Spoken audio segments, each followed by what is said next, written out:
Grab your clubs and settle in because it's time for Club Pro Chatter. Join your Minnesota PGA pros, Greg, Scott, and Jack, as they swing into the world of golf and beyond. Get ready for candid conversations, insider tips, and a whole lot of laughs. Let's tee off. Afternoon, ladies and gentlemen. Welcome to Club Pro Chatter, Season 8, Episode 5. I did have to kind of rewrite that since I missed Episode 4. Thanks to my two compadres here, Jack Worrell, Scott McDonald, and we do want to give a shout-out to Dave Sedlowski, who is our voice expert. And if you need his services or want to use him, Dave, DJSadlovo.com. Good dude. I'm actually going to see him on Sunday. Going to tell him thanks for all the good work that he does. Gentlemen, how are we doing this fine day? I'm doing great. Still trying to keep my head above water. But yeah, looking forward to seeing both of you tomorrow at Edinburgh. Yeah, it's the first time I think the three of us have done Edinburgh in a long time. I don't, or did we do it last year? I don't remember. Do I ever sit with you guys? Greg, did you lose an invite one year? Like you I did. one year, I thought, yeah. And deservedly so. We are. I think you did it on purpose. It was definitely not done on purpose. And the next year I did say, Don, if you don't invite me back, I get it. I mean, it was one of them rounds that I had at the preserve, and it happens to me every now and then. So we are waiting for Carson Heron. He's going to come on, our 2004 State Open champion. Scotty, you're a longtime player in the State Open. Jack, I think you've had your run. I've only played one time in the State Open. Where at, Greg? Bunker Hills. That's when it was and I was an alternate, qualified up at Fergus Falls. And it wasn't my greatest experience ever, let's just say. Well, before we get going, Carson Heron did win the State Open in 2024 and not 2004. I think he was in diapers in 2004. I missed the two in there? Yes. So, but yeah. Well, I should have just said last year? Yes, that would have been better. Yeah. So we did all play at Edinburgh last year. We did all play last year. How did we do, Jack? Could you give us an update on how that went, standings-wise? Greg Snow, solo 26th, 82. Scott McDonald, solo 20th at 78. And I got tied for 11th with 75. Okay. Yes. That feels right. 4-1. 4-1 with Scott, in theory. 4-1 this year. Oh, wait, that doesn't count. It feels right where all of our games are this year so far, does it not? I got to tell you, yeah. I don't know what's going to happen tomorrow. Yeah, smoke and mirrors right now. It is smoke and mirrors. I think it's a coin flip right now whether any of us break 80. Oof. I think last year Don said the Greens ran at a 14. Yeah. Do either of you recall that? Absolutely. I think they ran faster than that. The truth is, I think Greg has an advantage because he leaves every putt short. And with those greens as fast as they are, he's going to be better. Greg's going to be a little bit better. I do have that, but I got a little confession to make here to the group. I'll be supporting maybe a new putter. I was just on a golf trip with the bosses down to Arbor Links, and my putter went for a ride on hole 17. And on hole 18, I'm standing over a putt, and I said, I don't think this is the right angle. And boss man Sauer grabbed the putter, and he goes, "You idiot." And I'm like, "Yep, idiot." He goes, "When did that happen?" I said, "Oh, you didn't see the little sidearm? It was a little sidearm chuck, and the putter didn't land correctly." So anybody thinking out there that even a little soft throw is okay with your clubs? It's not. Things can happen. So I'll be maybe back to the Crazy or the Adele. Not sure yet. Do you Any suggestions? Yeah, I got a couple tailor-made putters you can try. I'm not interested. Okay. Yeah, well, you can continue to miss putts and leave them short then. It is definitely not the stick. I've used plenty of different sticks. It is this guy who leaves them short. Yeah, I'm not a ram putter. I don't consider either of you really ram putters. I'm a little bit, I'd probably say I'm probably the most aggressive of the putting styles of us three. and then Jack, and then me, right? Jack's kind of a dripper too. Yes. I love tap-in pars. That's my favorite thing in the world. There, a lot of them can happen. So, all right, Scotty, update us here. Oh, go ahead. One quick question: is Tim Johnson playing tomorrow? No, he's out tomorrow. Okay, because if Tim Johnson on those greens, Woo. And for everybody out there, that means Tim is a very aggressive putter. He hasn't left the putt short since high school. He's the only person using an older putter than you, too. Well, now I'm back to old putter. I had a very new putter, but they just don't build them like they used to, boys. That's the bottom line. All right, Scotty, 2025 State Open is upon us. We do have, Jack, your event just before that next week. Is it affecting, Jack, that you guys are kind of in the same week? I would find that difficult to be gone for 5 days for many of these guys, but tell us a little bit about the Craigens Pro-Am. It's hurting us for sure. Tough week. In hindsight, really tough week. I think us, obviously being up north in Brainerd and the tournament down in Rochester, that makes it even harder. If it was in the cities, I could see it being just fine. So that's a challenge. But we have 27 professionals, definitely a new group of professionals too, which is kind of nice. I think we'll have a different field. I guess you have a lot of pro-ams where it's a lot of the same field. We have a lot of assistants playing, but we're excited. The course is literally perfect, so we want to show it off, and hopefully we'll get a good winter and a good weather mostly, and have some fun. But yeah, it definitely hurt us a little bit this year, and we'll probably look to do something a little different next year.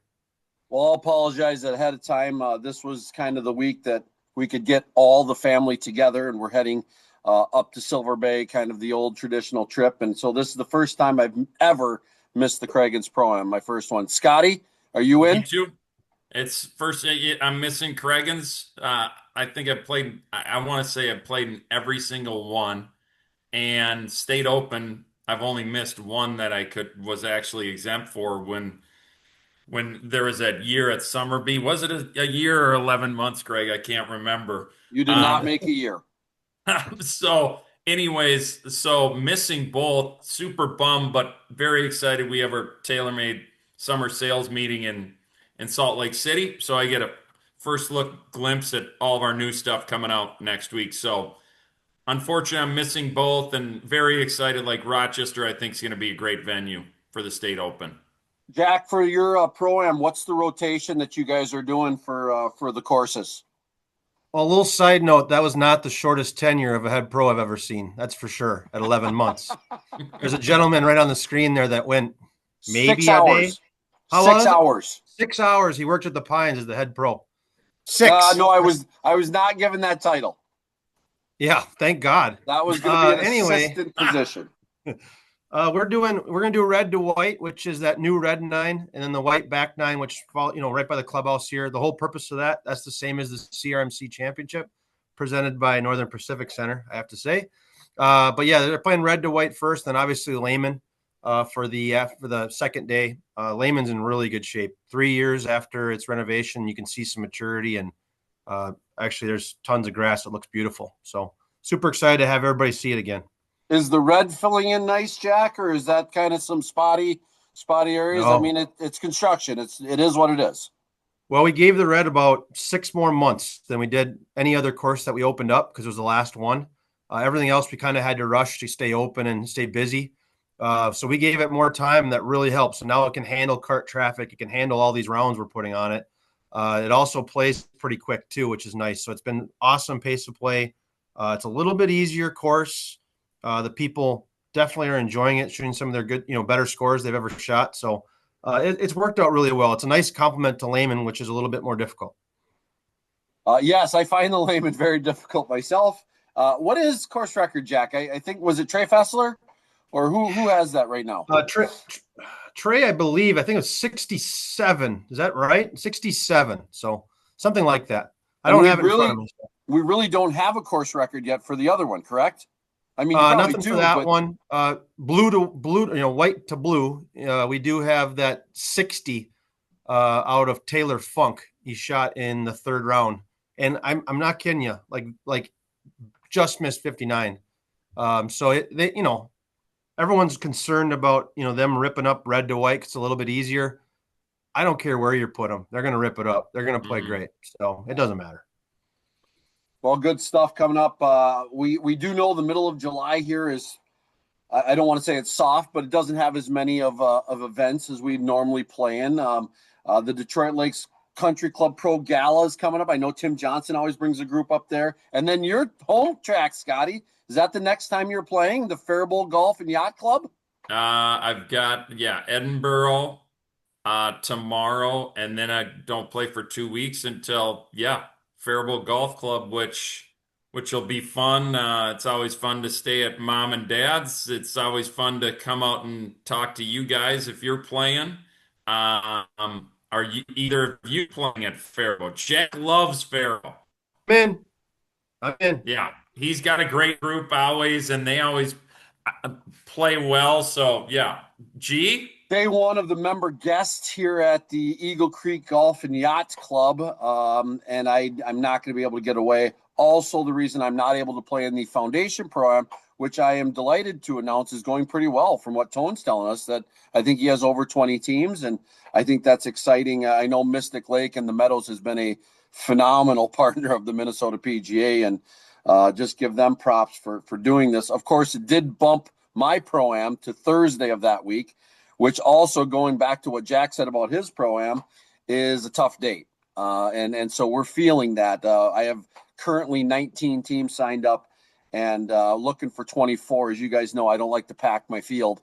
I like a small one. But that's because Braymar's the next day on August 1st, and we flip the calendar. But, I'm sorry, guys. We won't be able to do a rerun, but I do believe both of you are signed up for the Marcus Construction, which is at Eagle Creek. So I appreciate that, and thank you for supporting. But I'm kind of interested in how this state open is going to go. I wanted to ask Carson a little bit about how that course play. I'm sure he's got some practice runs. Have either of you played the new redesigned Rochester Golf Club? So Carson must be on the Greg Snow schedule. Maybe he's just sitting in his recliner. I don't know if kids his age sit in recliners. Maybe he's on the Google Meet and not the Zoom. He's on the meets. I played Rochester, obviously, when I was at Summerby. I played it once. We had a Ryder Cup there and at Summerby. I played it since the redesign. I have not played it since after the redesign. Then they did re-grass the greens a couple of years after. So that was, I think they're a couple of years out of that now. If you guys played Rochester prior to, pine trees everywhere. It's got a gentleman by the name of Mr. Sheldon planted about 3,000 or 4,000 pine trees in the 50s. Well, I don't know if there's a pine tree left on the property. Right, so it's wide open now. But wasn't that part of the DuPont deal? It was. They had one of the largest settlements in the country because of those. There in Faribault, to be honest, were two of the larger ones. Yeah, yep, they did well. No pine trees, very wide open. Obviously, it's a Tillinghast design. It's for those that are big golf course design buffs. Tillinghast did 2 courses in Minnesota, Golden Valley and Rochester. So very traditional, tough green complexes. I think, what I feel it's going to play a lot like is Oak Ridge. It's shorter. There's not a ton of trees. The biggest defense is the severity of the greens. I don't know. I feel like some of these guys like Carson that bomb it, there's going to be a lot of birdies, but also really depends on hole locations and how firm it is. But needless to say, it's exciting because the state open hasn't been there before, not that I'm aware of. So excited to see the scores and see some of the young up-and-comers. Obviously, Brady Madsen, past champ that Greg. Hopefully Brady plays well, and all of our PGA pros, too. Yeah, we kind of end up cheering for them a little bit. But, Jack, is the last time you played there an assistant event? Because that is for me. Last time I went there, I drove there with you, I believe, or close to it. Yeah. For sure. So that was a staple. 2003. What's that? 2003. Oh, did you look that up? No, but something like that. That sounds about right. All right, Scotty, you mentioned something that I kind of wanted to ask you guys even before you mentioned it. The State Open for years it kind of been just held at Bunker. That was just the home of the State Open golf. We've seen more recently that the venue is moving around. I'm not even sure where I stand on this. I can make an argument for both. I want to get both of your takes, and Jack, we'll start with you on. Do you like your State Open to be moving around, or do you think a State Open should be kind of like a Masters, where it's at the same course every year? You know it. You know what test to expect. You know what you're going into. What feeling do you have of that? I personally think it should move. I enjoy it moving. I understand the benefits of keeping it in one spot, but it becomes hard on the facility too, as well, I'm sure. But I think the best players in our state can play anywhere and can adjust to those different golf courses. I love the fact that it's at a course that's, a little tighter, a little shorter, a little more about greens than it is, Bombers Paradise. So I think it's a true test to be moving. I think the difficult part is, travel for everyone somewhere. That part of it probably is a little difficult, but yeah, I would like it to move, and I'm glad it is moving. I'll be very honest, I never played well at Bunker, so it was always hard for me to get excited about Bunker. But I do think it was a great venue for the State Open in terms of it could handle that amount of people and handle it pretty well, to be honest with you. So it's interesting maybe to see how it is on Rochester this week. And is it difficult to be shut down? And, is the venue big enough for all those people? But I love that it moves. And I think it's nice to get around the state and see different golf courses, different looks for players. Scotty, before you answer that question, could you throw in, because you're kind of in the know on this, can you throw in the business impact it has for these courses, good or bad? Like when a Rush Creek, a public course hosts, or Bunker, a public versus maybe a private club. Just as you give your opinion of which way you like to see it, throw that aspect in a little bit if you would. Yeah, for sure. There's a business aspect of it. If you all recall, for a long time, the State Open was Friday, Saturday, Sunday. And that was a tough ask for obviously any facility, tougher, even Bunker Hills that hosted forever. But the discussion kind of started with this as Bunker came to us and said, hey, we don't want to host this every single year. And then we got on a rotation where it was every other year. And now we're kind of in a rotation like, hey, we'll come back to Bunker when Bunker wants to have us back. But in the meantime, let's get it to some different venues, which we did move to like a Monday, Tuesday, Wednesday. This year, a Tuesday, Wednesday, Thursday, where a private club, it's going to be easier to make that ask. And you look at some of the venues we've had, Oak Ridge, Rochester, Mendakota, like some private clubs that probably weren't going to give up Friday, Saturday, Sunday, but it's a lot easier when it's Monday, Tuesday, Wednesday. There is still, as far as revenue wise, it's still a pretty good amount of revenue that they get for hosting the events. And then obviously, in addition, the gift certificates for the AM side. But to be honest, from our association's perspective, we were losing people trying to qualify for the state am because the state am's moving around from Interlochen, Hazeltine, whatever, Minnetonka, versus nothing against Bunker, but like there's a lot of places that these AMs can't play on a daily basis. Bunker, they can go pay a daily fee. You can't just get on Rochester, Oak Ridge, or Mendakota, right? So that was one thing that we strategically evolved to, and that's where I think Tone's done a great job of getting some venues that entice AMs, and our numbers for qualifiers have went up because of it. Scotty, real quick on this, what you just said is so spot on. Brian Kingery, good player from Olivia. He comes up to me the other day and he says, "Snow, you're not going to believe this. I just signed up for the mid-am," and he goes, "It's at Minnehaha," and I go, "Oh." I said, "Really?" And he goes, "Check this out." He goes, "I paid $240. It's a qualifier. Yeah. I paid $240. I get a practice round for $100, and I get to play there 2 rounds. And I go, dude, that is the best deal. I said, Scotty, how bullish I was about Minnehaha and how we need to have an event there. And I said to him, I go, dude, that is such an incredible deal. I'm thinking of trying to qualify for the Stanford just to play the course. I know I'm not going to qualify, but just to maybe have a chance to play that golf course. And again, you're right, the value of it. And with golf booming in the prices, Jack, you and I talk about this all the time with what we're charging people now. Shoot, to play in some of these events, it's like, why wouldn't I? So your point about I get interlocking for X, let's just say it was a $300 entry fee. That's the price of a green fee.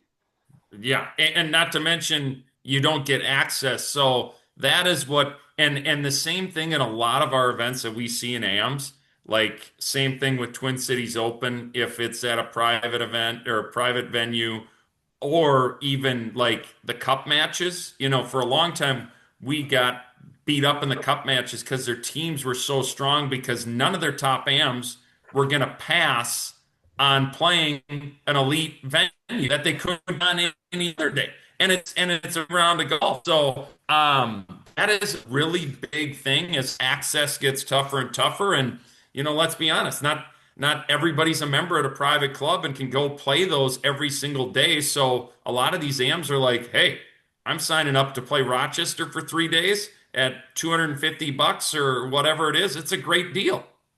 Jack, are you guys finding up there at Craig's that people are signing up for events kind of based on that because the green fee is rolled into an event more or less, or we discount the green fees to try to fill events? Are you seeing that? Because again, it's not like you're charging $8 to play golf up there.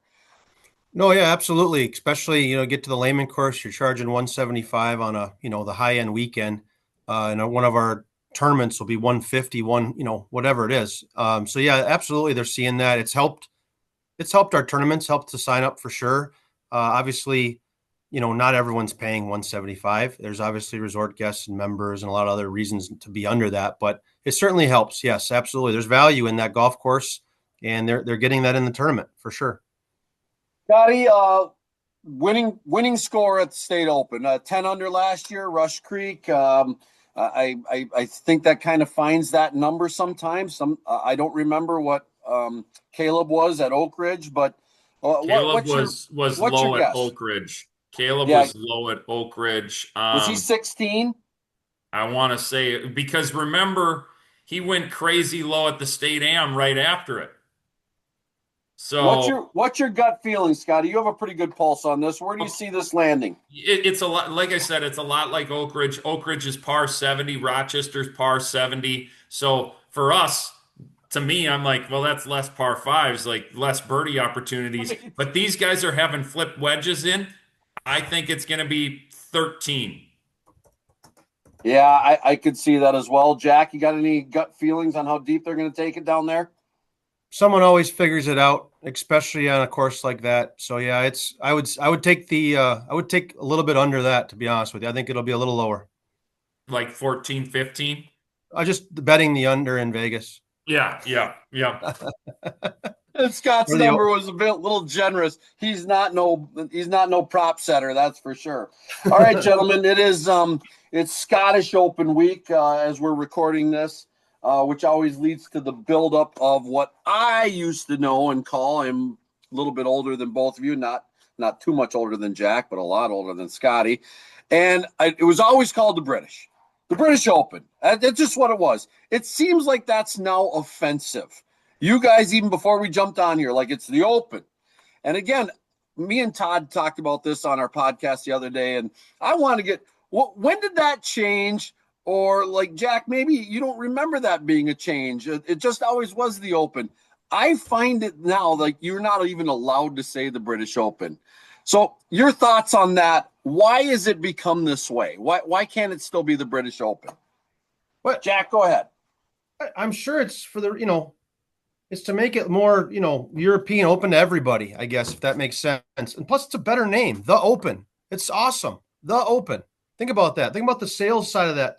Just calling it that, headwear, gear, logos, The Open. I love it. I absolutely love it.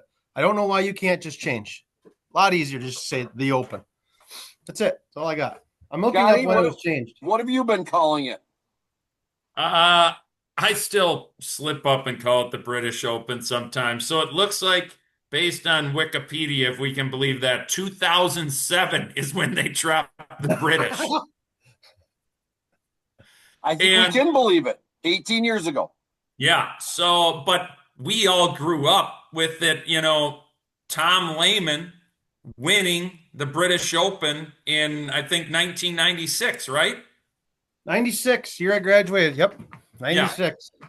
And I So, and it really started for me with the John Daly win, which was the year before, 95. That was the one that really stuck in my head because the Constantino Rocca putt was at St. Andrews, and it was the British Open then. I mean, that's what Jay Daly won, which was there's a rumor out there which I just heard when I was down at this Dormy Network that John Daly on hole 17 at St. Andrews, the wind was blowing so hard he took it right of the hotel and brought it back to that fairway. Have you guys heard that before? Have not. That was the first I'd ever heard of it. I believe it. Well, then my owner played with him down in an event down in Florida, and he went up to him and he asked him. He said, "John, is this true?" And Daly looked at him. He said, "It's a true story. I hit it right of the hotel and hooked it all the way back around to get to the fairway. It was the only way I was keeping it in that fairway," he told him. Anyways, the Open is not at St. Andrews this year. Did you guys get a chance to watch? They showed 1984 highlights yesterday. Either of you get a chance to turn on the Golf Channel? I haven't even turned on a TV this week, let alone watch the 1984 Open Championship. You know what I noticed about 1984? How limber these guys were. Their bodies flailed everywhere. Seve, Watson, even Lanny Watkins. Their bodies were just, I mean, you guys know, this is me now, right? My body don't move. These guys were just Tom Kite. Did I say Tom Watson already? It was incredible. Bernhard Langer, young, super cool to watch. But Who won it? I think that was your Watson one. Okay. I didn't get to stay and watch the whole thing, but it kind of brought back some memories. Where does British Open, excuse me, where does the Open rank for you? So I just read in there, the word British Open is an Americanism. I saw the same article. Yeah, so they like to call it the Open, and the Americans like to call it the British. But I don't think it matters. It doesn't seem like it matters to anybody. So anyway. Well, I think it does matter to the people who are running the Open, Jack. I think that was the point of that. They're like, no, we're not the British. This is the oldest championship. So sure. We're the U.S. Open is the U.S. Open. We're the Open. So sounds a little bit like Ohio State, doesn't it? Right, the Ohio State, the Open. Yeah, exactly. So Royal Portrush. What do we got? Any tidbits or anything that you guys can think of for this golf course that Scotty? Any history there that you've been keeping track of as we get closer to our picks here? Well, back to your earlier question, where does it rank? It's to me. Oh, I did ask two questions. Thank you. I think it's Masters for me's number one always, just because it's the first one and the familiarity with the golf course. We don't have to learn all the holes again because it's always there. But I kind of clump this in with the other two, the US and the PGA. Just like the thing with this, I love if I wake up at 3 a.m, I can start watching golf. It's on. Like that is great. Like, and the other thing is it wraps up pretty early so I can go play golf in the afternoon. It's true. So I also love this event more than any other, the obscurity of the characters that get in the mix. Look at the Jean Van de Veldes, look at the Todd Hamiltons, look at the Ben Curtises. Like, we'll wake up Thursday morning and there's going to be a name or two in the top 10 and you're like, who is that? Right? So that's what I like about the Open Championship. Royal Portrush, obviously last time I was there, Shane Lowry won it. Big win. And I mean, who knows? He could win there again. Like, he's a great major championship player. It's just interesting because not always the best players win at some of these venues in the Open Championship, and I like that too. Dak, do you like that aspect? Because it is really true. This is the one where you get the weird winner. Yeah, I do. And I agree with, what's shameful is we are putting the PGA Championship ahead of all these, but I 100% think the Masters is number one. Duh. Number two, though, for me is also the Open, and it's because I'm in Ironwood, Michigan, playing in a golf tournament, and we get to watch golf in the morning and we don't tee off till 2:00 every time. So you get to watch some golf with Bundy, and it's always one of my favorite weekends of the year. So I also agree with you. You never know who's going to win it. You never know what the conditions are going to be. It's just a wild card deal, and I love that about it. I really do. I love the different announcers and the different feel of the event, and it just has that it has character is what it has. And to be honest, I'm going to throw the players in there too as third because I love going to the Players Championship. So anyway, just a thought. But yeah, obviously the majors are still fun, but that's my ranking. It's really a bad question probably for us three in particular because it ends up being that our championship kind of falls on the lowest of the totem pole. And I know that it's not, you don't want to say that out loud, right? This is our venue. Rory took a little shot at us about Frisco yesterday. And again, I sat there and I chuckled because I'm like, he's not wrong, right? But 30 years from now, who knows? Frisco might be good. It might be one of those. Never, we just don't know what the future holds. But yes, when you look back at history and all those things, unfortunately, the PGA falls at a different window. And the British Open ranks very, I said it again, ranks really, really high for me. But here's something for you guys that you're probably going to love. I'm the son of a Baptist preacher. What that means is I never got to watch Sunday. That didn't happen in our house. I never got to see the final round of the British Open. And so, because it was the British Open back then. So again, I couldn't really get excited about it knowing I wasn't going to, I'd try to watch a little before, but we had a no TV before church rule. And by the time church was over, I was lucky enough there was a playoff that year with Daly and Roca because that's all I got to see. I had to see the putt from 90 feet or 120 feet or however far it was on replay. So it's something that those little circumstances for people kind of make it like, well, this isn't any fun. I don't get to see all the live action. As I've gotten older, of course, I go to church earlier, get to see more of the holes, or I've had to work. So it's changed a little bit. But I think that's a factor for us of why the Masters is good because we're not in full swing in our work life either, Correct. There's not so many things to juggle there. That is a very good point, Jack. So, all right, let's get on to our picks here. Guys can pull up your other computer screens and start looking through some of that.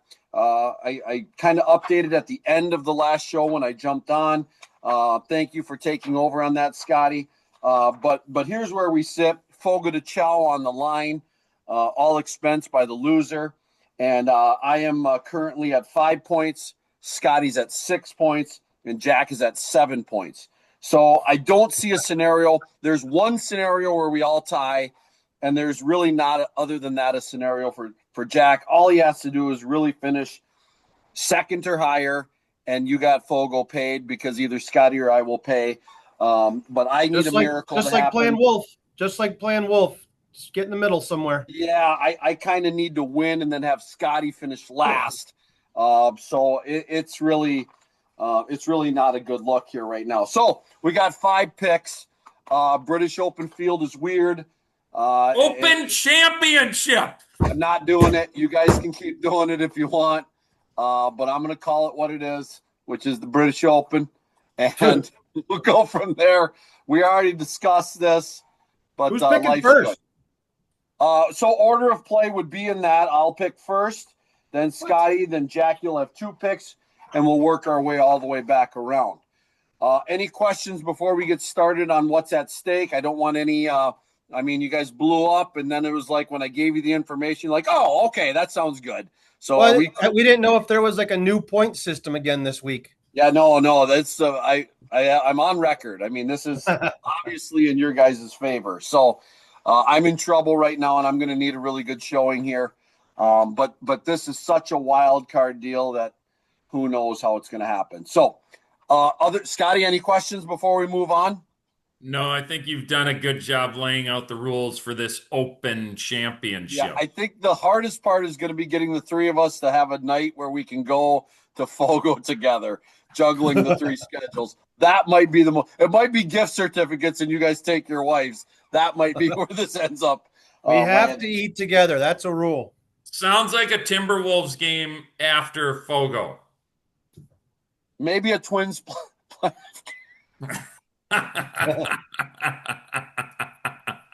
right. Good one. I'm not just doing this because he's number one. I honestly think he's winning this week. I have come up with every scenario on why he couldn't, but I keep coming back to there's no reason why he won't. So I'm picking Scotty Scheffler. What? Shocking. Let's be honest.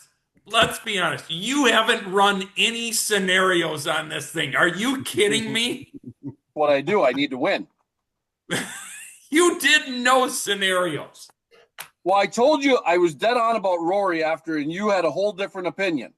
And I told you, I said he ain't going to play well at PGA because of he's not that guy that parlays. He's a guy that says, "Oh, done with that chapter in my life. Now what?"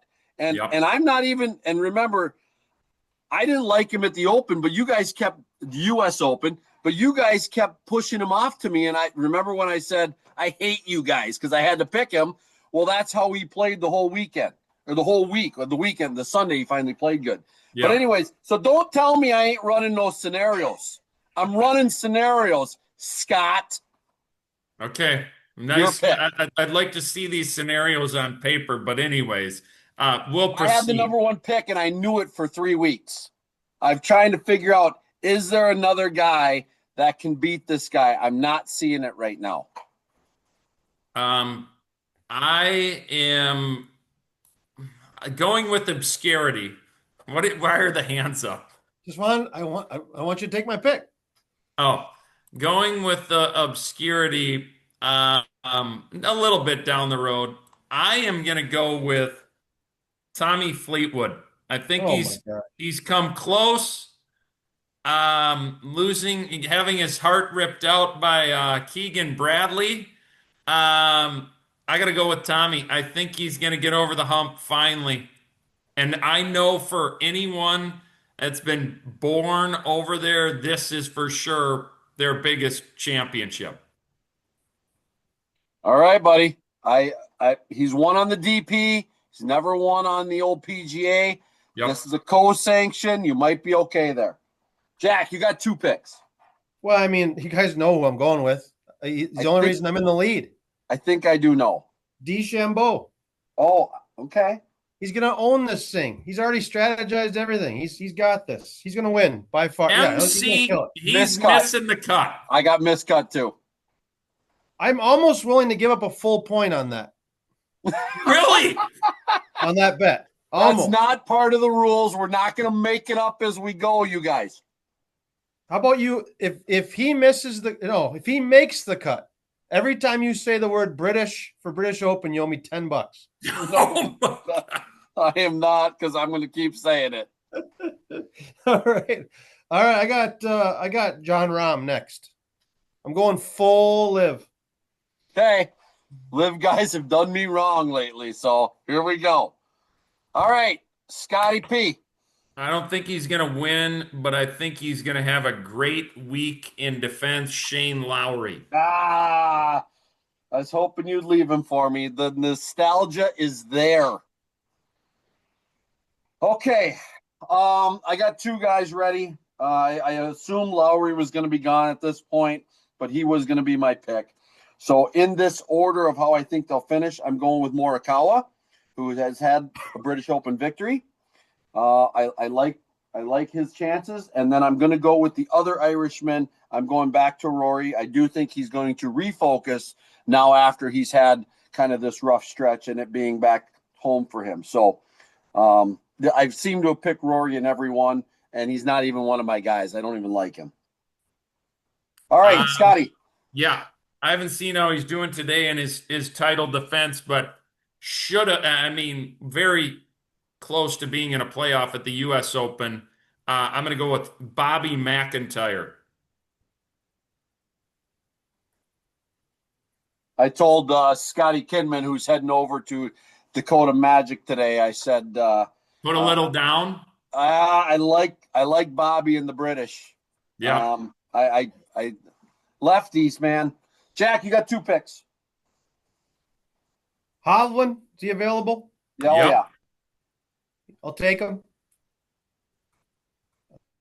I'm Okay. gonna stick with the live a little bit here. Cam Smith. Another past He's champion. He's got to break out of this at some point. I'm kind of with I just you on know that, he's Jack. really good.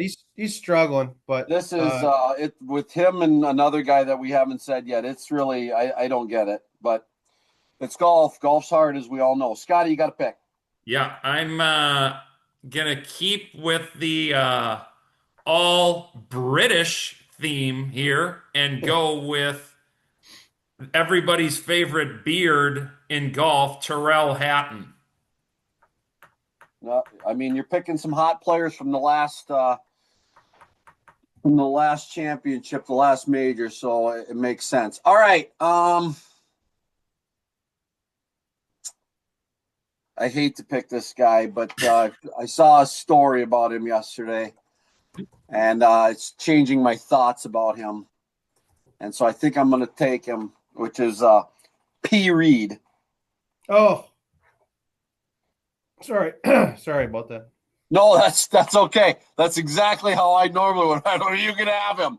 So I get that. All right, and then with my final pick, I don't understand how he's ranked 10th in the world.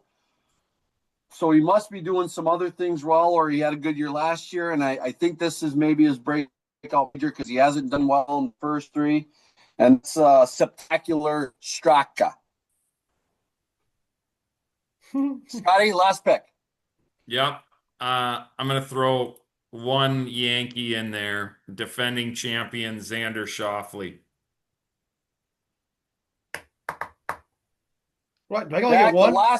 You always pick like some CRMC guy or somebody Is Jake deep Knapp in the field? Well, so here's a question I have. Does the Scottish Open winner get an exemption in?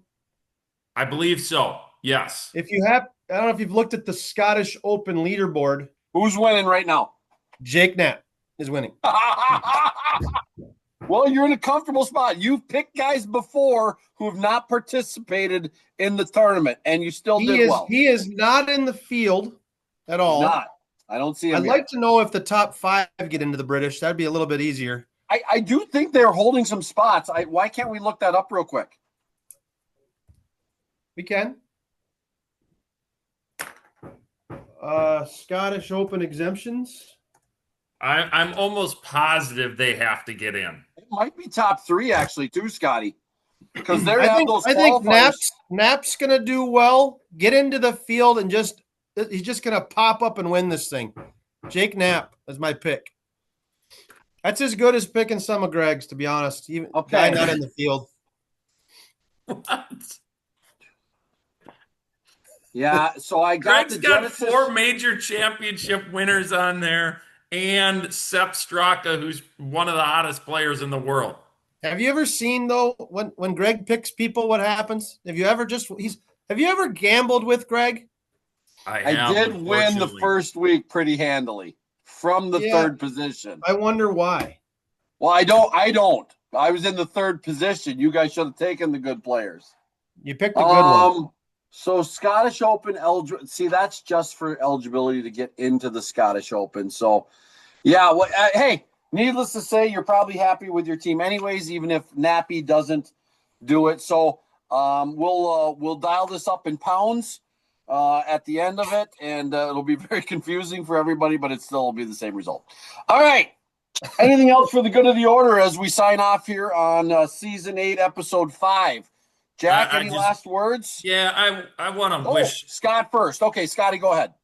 I want to wish Carson Heron luck at the State Open since we didn't get to see him. It happens. It's okay. Sometimes people miss. Yes, good luck to Carson on defending his title. I found out he is a restricted possible exemption for us at the CRMC. What does that mean? I have to choose 2 restricted exemptions. And there's a short list of those people that I can 'Cause choose from. He He's is a one of them. member. He's a member now of your tour, correct? He finished 25th in the qualifier, which gave him some status. So That's what I thought I saw. if he was coming on, we were going to discuss, but hopefully we'll possibly get him in there. He'd be a great pick for us. He might win the state open again and get an exemption. Remember Scotty, that the winner of the state open's in the CRMC. I did see that. So that's cool. Hey, Scotty, I was going to ask you, so how long after the state open last year did he declare himself professional? Because I see he won zero money in state open, but now I see him as quote unquote part of the field for the Americas tour. Yeah, I think this past year was his senior year at New Mexico State. Yeah, he declared right after that. He Okay. he did finish T12th in last year's CRMC, 11 under, with $0 won. So he's got it in him. I know he didn't play well last week, but I'm sure it was Jack, how many AMs? How many AMs did you have in your field? I think only one last year. We've had AMs before. Caleb. He was it. Yeah, I think he was the only AM. Yes, he has to be. I'm the only one. I'm the only one that can put one in. So he was the only AM. Yes. All right. All right, guys. That's all we got for today. We want to thank everybody for hanging out there. Thanks for letting me back on, you guys, after MIA. Scott was potentially MIA today, but he cut off his meeting earlier. So that's Scott McDonald, Jack Worrell, Greg Snow signing off for today's Club Pro Chatter. Hope you all have a great state open and Open Championship.